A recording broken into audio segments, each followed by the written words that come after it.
है त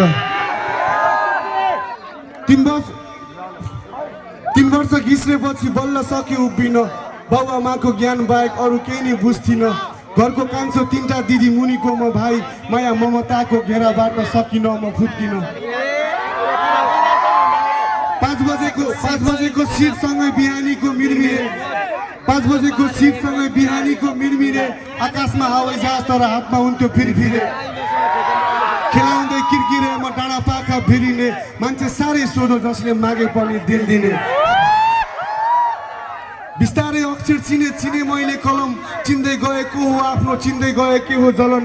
बानी बेहोर नरम, बोल्दा मान्थिन शरम, लिँदै चेतना र ज्ञान बुझे यो समाजको चलन।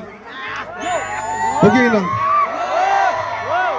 ज्ञान थिएन पुस्तकमा हेरिरहेथे संसार, कोही गएको देख्थे मन्दिर, कोही जाँदै थिए शमशान, कोही गरिरहेथे गुलामी, कोही मुखिया र जमदार। यो पापीहरूको भण्डारमा झुटको थियो कङ्काल।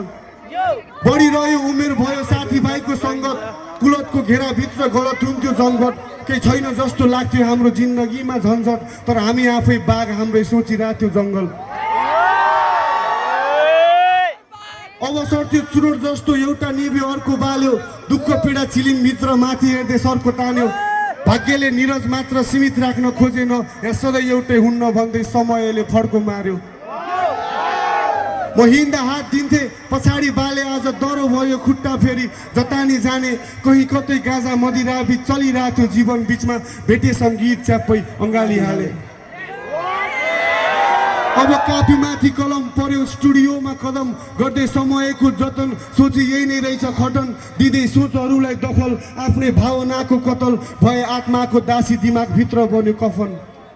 लामो त्यो यात्रा त्यो स्टुडियो टु स्टेज, आफै बल्दै गएँ म अनि बढ्दै गयो क्रेज। जति कमाए नि पैसा हुन्छ पसिनाको फ्लेक्स, हिजो 2-4वटा ताली आज देशबाटै ब्लेस्ड। अब चाहिँ